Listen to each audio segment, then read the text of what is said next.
Sitting arrangement. ఒక 8 మంది క్రీడాకారులు ఒక వృత్తాకార బల్ల చుట్టూ కూర్చున్నారు. ఒక 8 మంది కూర్చున్నారు. ధోని పక్కన సైనా నెహ్వాల్ కూర్చోదు. సచిన్ మరియు ద్రావిడ్ల మధ్య మిథాలీ కూర్చొనుకు ఇష్టపడును. సానియా పఠాన్ పక్కన కూర్చున్నటకు ఇష్టపడదు. ధోని కుడి పక్కన హంపి కలదు. పఠాన్ మరియు సచిన్లు ఎదురెదురుగా కలరు. ప్రతి ఇద్దరి పురుషుల మధ్య ఒక స్త్రీ ఉండవలెను. చూసినట్లయితే ఫస్ట్ ధోని పక్కన సైనా నెహ్వాల్ కూర్చోదు. ధోని పక్కన ఇటుగాని సైనా కూర్చోదు. ఎక్కడ కూర్చోదు? ధోని అని ఇక్కడ పెట్టుకున్నాం, కానీ ఇలా పక్కన ఎవరు లేరు. ధోని పక్కన సైనా నెతను లేదు. ఓకే. సచిన్ మరియు ద్రావిడ్ మధ్యలో మిథాలీ కూర్చుంటూ ఇష్టపడుతున్నాం. సచిన్ అని పెట్టాను. ద్రావిడ్ మధ్యలో ఎవరున్నారు? మిథాలీ ఉంది. మూడవది, సానియా పఠాన్ పక్కన కూర్చోటకు ఇష్టపడదు.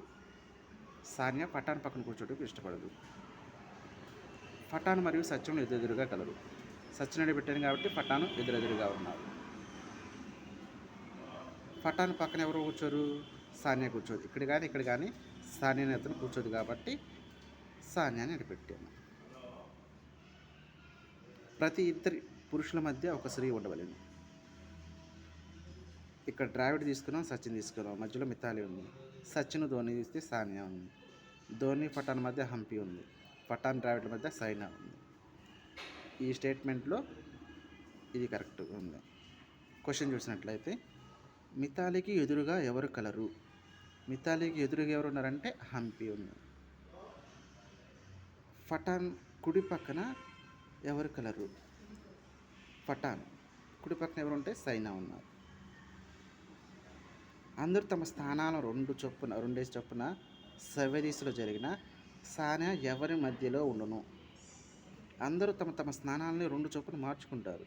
ఇక్కడున్న సచిన్ ఇక్కడికి వస్తాడు, ఇక్కడున్న ఆమె ఇక్కడికి వెళ్తుంది. ఏమవుతుంది? సేమ్ ప్లేస్లే వస్తాయి. ఎవరు ఉంటారంటే ధోని మరియు సచిన్.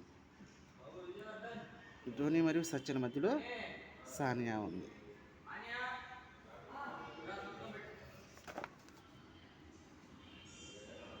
ఇంకోటి చూసినట్లయితే 7 బాలురు అమర్, భాస్కర్, క్రిస్టఫర్, దినేష్, ఎడ్వర్డ్, షారుఖ్ మరియు గణేష్లు ఒక వరుసలో నిలబడిరి. ఇది అమర్ మరియు గణేష్లకు మధ్యలో క్రిస్టఫర్ కలడు. ఎడ్వర్డ్కి కుడి పక్కన భాస్కర్ కలడు. దినేష్ మరియు క్రిస్టఫర్ మధ్యలో 2 బాలురు కలరు. క్రిస్టఫర్ మరియు ఎడ్వర్డ్లకు మధ్యలో గణేష్ కలడు. అయినా పై విషయాలను ఆధారంగా క్రింద ఇవ్వబడిన ప్రశ్నలకు సమాధానం రాయండి. చూసినట్లయితే అమర్ మరియు గణేష్ల మధ్యలో క్రిస్టఫర్ కలడు. అమర్ను పెట్టుకున్నాం. గణేష్ మధ్యలో ఎవరున్నారు? క్రిస్టఫర్. ఎడ్వర్డ్కి కుడి పక్కన భాస్కర్ కలడు. ఇతను ఎడ్వర్డ్. కుడి పక్కన అంటే ఇతను మన ఎదురుగా నుంచుంటే ఇతనికి కుడి పక్క అవుతుంది, అందుకే భాస్కర్. దినేష్ మరియు క్రిస్టఫర్ మధ్యలో 2 కలరు. ఆల్రెడీ క్రిస్టఫర్ నేను పెట్టాం కాబట్టి క్రిస్టఫర్ పక్కన ఎవరున్నారు? ఎడం పక్కన అమర్ ఉన్నాడు. ఇంకొక అతను పెడితే షారుఖ్. ఇక్కడ దినేష్. దినేష్కి క్రిస్టఫర్ మధ్యలో 2.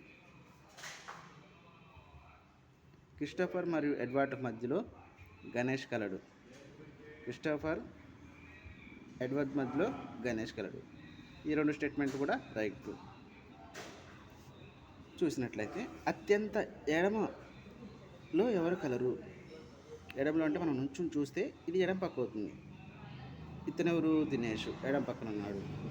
అత్యంత కుడిలో ఎవరు కలరు అంటే రైట్ సైడ్ చూస్తే భాస్కర్. మధ్యలో ఎవరు కలరు? ఇతను క్రిస్టఫర్. షారుఖ్ ఎవరి మధ్యలో కలడు? దినేష్ మరియు అమర్ మధ్యలో షారుఖ్ ఉన్నాడు.